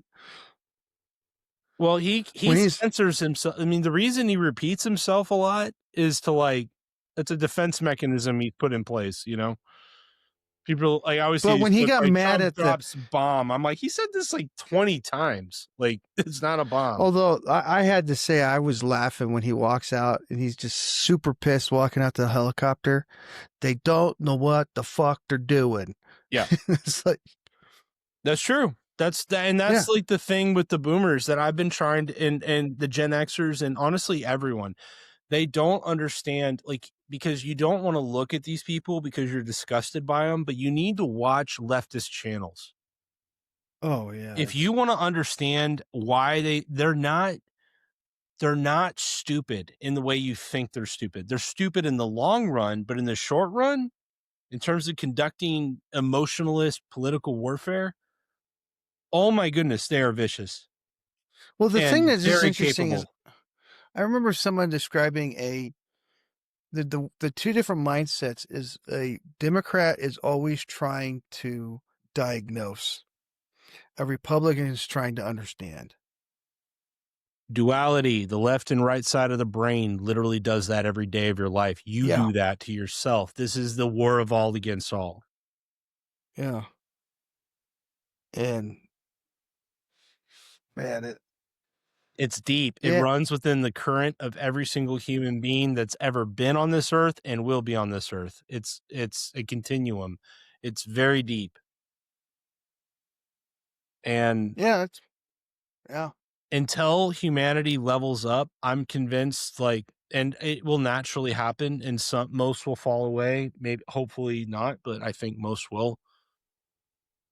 But I think the leaders are the ones that select themselves out from the gene I think the pool. leaders are the ones that, you know, they see this duality, and they're like, okay, well, I'm not listening to either one of you. This is the direction.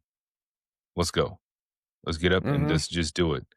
Because when you find a person like that, you're like, oh, I can get behind that. Because you're not trying to understand. That person's telling you this is what's happening. They're not trying to emotionally charge you or anything like that. It's like, okay, here we go. What I always thought was interesting is I really dawned on me how they work during the transition of power in 2016, 2017, when they started coming up with their narratives, like he's siding with the Russia. It's like everything they point at the Republicans, and this is what they're doing, is what they're actually doing. So you can figure out exactly what the Democrats are doing and how they're screwing everyone, because that's what they're blaming us on for doing. It's not, you don't need the Enigma machine to figure out what they're doing. You just got to listen to what they're blaming on the other person. What do they call it? The indictment of projection. Yeah. Whatever they say, and this new thing, and I texted you guys about this, but this new grand jury they just impaneled around the Clinton Foundation, Florida. There's Russian collusion involved in that case, like literally. What's interesting is how Russia. Like, you can't make it up. It's unbelievable. What's interesting is how that actually got brought to my attention. Is you know, they say steel on steel makes a sharper blade, so you got to understand what they're arguing against. There's a podcast I listened to called Reasonable Doubt. It was started by Adam Carolla and Garagos, one of the high-priced lawyers. Yeah, I didn't know about that. I like Adam Carolla. He's good. Yeah. Yeah, well, he kind of left because he's kind of got divorced and he's kind of busy doing other things. Yeah, but they still do it with him and another guy. But since they started that, now they have another one called Two Angry Men, and it has Garagos is the conservative in the conversation, and they have that guy that runs TMZ, who's also another lawyer, and they debate each other. Oh, that's really? Yeah, it is like. What's it? I'll watch that. It's called Two Angry Men. Yeah. That sounds fun. And it's like when Garagos, a confirmed liberal, is taking the conservative stance. That's like, and they were talking about that grand jury. What did they say? It's a evidentiary grand jury. I guess it's like they're looking for evidence of malfeasance or something. Yeah, but look, when John Solomon is somebody that people are like, well, he's a spook, he's an asset. I'm like, yes, he is. He also doesn't say things like this unless his ass is covered. Yeah. And he flat out, he's like one of those things that when he says something's going to happen, it's like within That's a the other week, guy, it's John going Solomon. to happen. Yeah. Yeah. He's not somebody to believe everything in his narrative, but when he says something specific is about to happen, it always happens.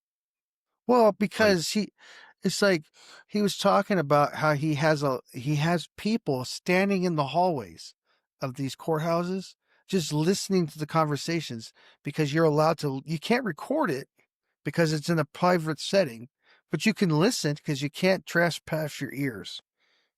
And well, they just have spoofs in the hallways of these places, just listening to what people are saying in the hallways. And that dude must have been. It's also relationship building. Like if you build enough trust with certain people that are friendlies within a system and they know you're not going to rat them out, they want to help the cause, they'll spill the beans. Mm-hmm. You know, I do You'll that. be the first one they call too when they find something out. Yeah, but you just have to do it with non-attribution. Just leave hey, maybe there'll be a letter in this trash can, whatever, a dead drop or whatever. I mean, this is old-fashioned.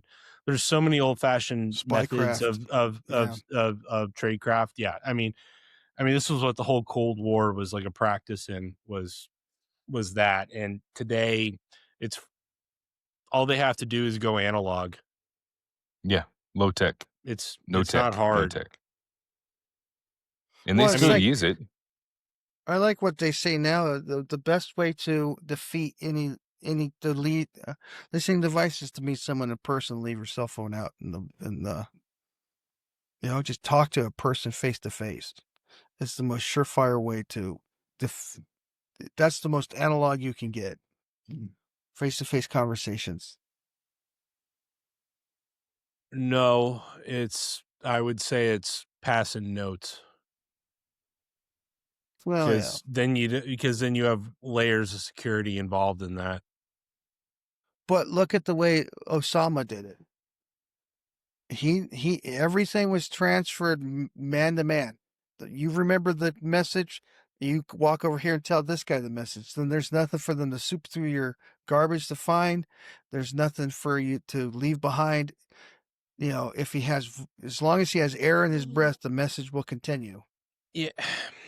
I mean, yeah, no, I'm not saying that doesn't exist. I'm just saying that in our environment, when we're in the middle of a civil war, you don't know who's watching.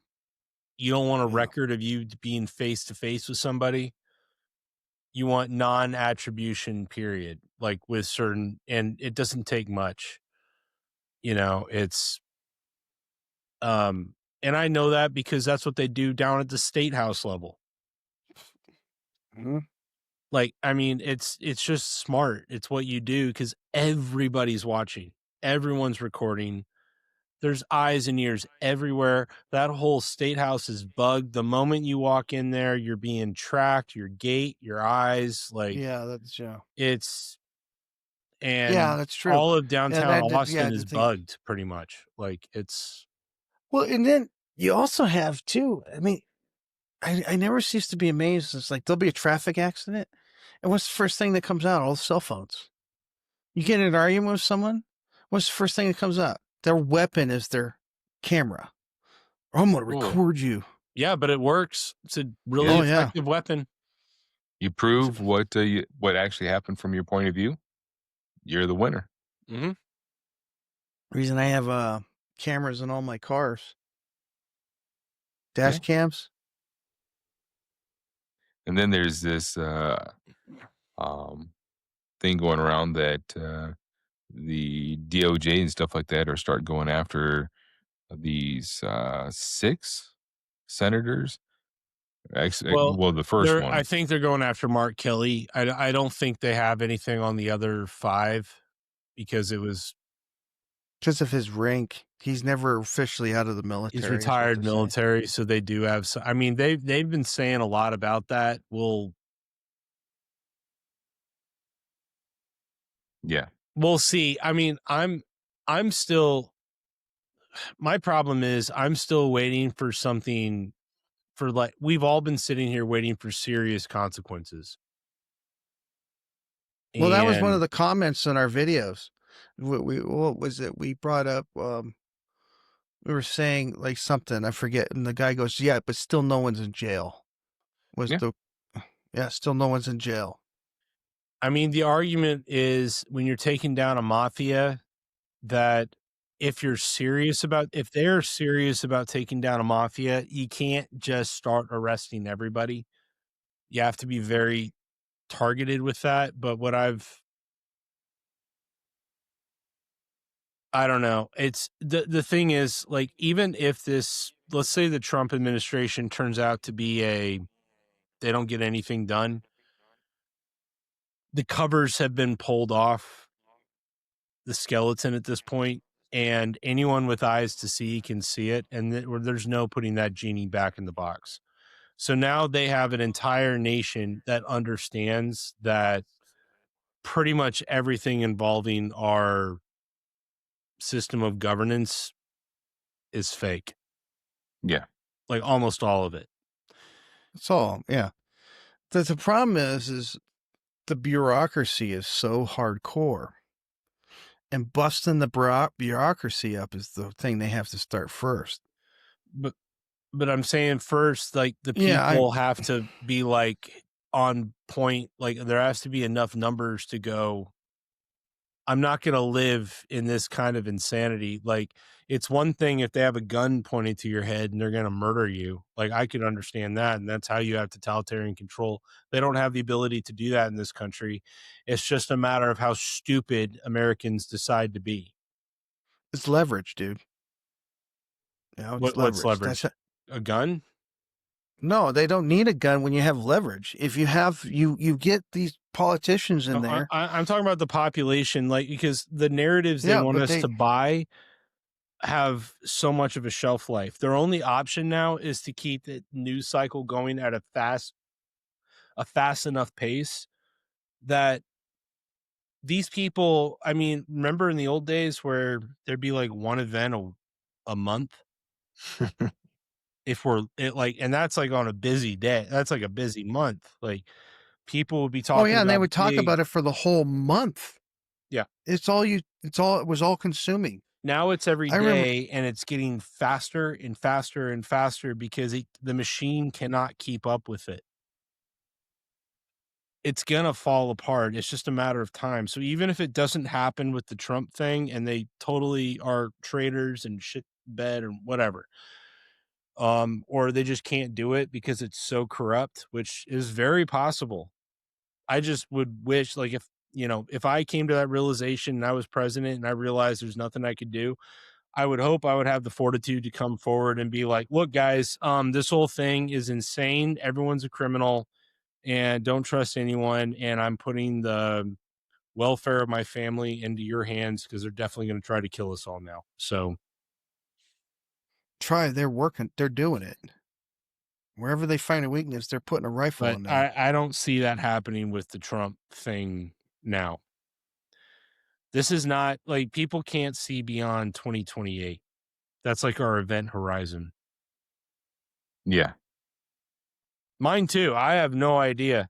Like, but I have suspicions of what comes after, and I see, unless they take drastic action, which I'm not convinced the American population is psychologically prepared for. I see bloodshed.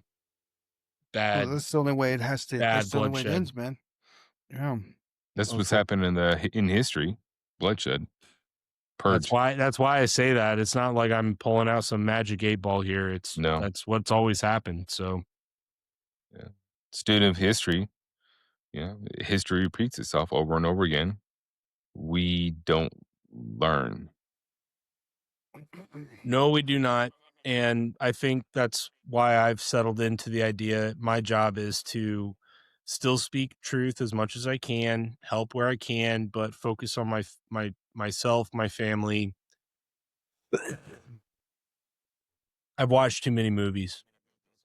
This idea that you're going to ride in and save the day or do something courageous or heroic. The White Knight. I was white knighting it, to be honest. I was white knighting it. But I we did want to it be the out white of knight. not like out of wanting to be looked up to as some hero. I just thought that's what men were supposed to do. When danger's there, you ride to the sound of the guns. And then I rode to the sound of the guns and no one was there. Bunch of boomers, God bless them, a bunch of old women boomers were there because they understood. Dude, what I thought I meant to bring this up earlier, but thinking of boomers, me and my daughter went for a hike on Saturday, and we were driving through downtown, gas station there, people with loudspeakers, there's no kings, all this rally, probably 10, 15 people there. And my daughter, we drive by there, and she goes, "You know one thing I noticed, Dad?" I go, "Okay, what's that?" She goes, "There's not one person under the age of 40 there." She goes, "They'd be lucky if there's one person under the age of 60. That's their big weakness. They need to lock this in before the boomers die. Mm. They got about 10 years left. 10, 15. Yeah, And that's 'cause they're, pushing it because they're all getting more and more senile by the day. So sick, dementia, Yep. cancer. Yep. That generation is moving out. And That's now the you got a bunch golden of egg generation. cynical, cold-blooded. The Gen Z generation understands everything is a scam. They grow, like, the thing about them growing up on video games, everything's a loot box that's trying to get your credit card. Yeah, but that's their pretty much what it perception of is. the world at this point. They're like, okay, where do you want my money? Or how are you going to get my money? Like, and the millennials, a lot of them are like that. The older millennials are kind of up on not quite as up on the learning curve of that. And I'm like right in the middle of the old and new millennials. Like, I'm right in the middle in terms of my age and my memory of before and what's about to come. And so I think it's gonna all work out, is my point. So don't worry. Yeah. Wait. Is this a positive notion coming from Colin? I mean, there has been a turning. No, I actually am not kidding. I actually think it all is Well, I know. meant I'm to happen impressed. the way it's supposed to happen. It's taken me a long time to accept it because honestly, I invested a lot of energy and time into trying to fight back, and I realized it was the wrong war. Corey, the wrong fight. So, well, we always ended on a negative note with, it's like, and we'll see you if we see you the next time. And now Colin's like, well, we got to do what we do to protect our family. And it's like, well, I'm proud of you, man. That's cool. Turning down the rabbit hole, you come out healthier and a better mindset. I feel better with that mindset. I just, because I haven't slept very well for the last 7 years. Because I took it way too. I mean, everyone's like, "Well, you took it too seriously," but it's like, if we took it seriously enough in the moment, we could have headed this off at the pass. I've realized that's not what humanity. That's not where most people are at. It's not going to happen until, and it's going to play out. Well, unfortunately, I love the boomers. They're going to have to go. Unfortunately. The problem and it's not their fault. It's not because they were bad or evil. It's because the world is sped up too quickly, and they don't know how to handle it because we barely know how to handle it. But they created it too. That's the impressive part. They created it, and their ancestors created it, and their ancestors. Yeah. And so we're on a like this whole thing has been generated from Genesis. That's where we get the word generator from. So. Really? Okay. Well, it's gen, origin, beginning point, singularity, as it were. Well, I think we're coming to an end of this podcast today, gentlemen. I got to build a fence tomorrow. You're in Austin and you're building fences? I'm sorry, walls. Gotta build a wall. All right, guys. Well, if you got this far, we really appreciate you watching it. Take a look at our new merch store. The link will be in the description. Check out our shirts. If you have any suggestions, we're always open. We do have a shirt up there right now that says "I know the Dutch know," so go check that out. It's several different colors. And then we really appreciate you guys checking in, and we'll see you at the next rabbit hole.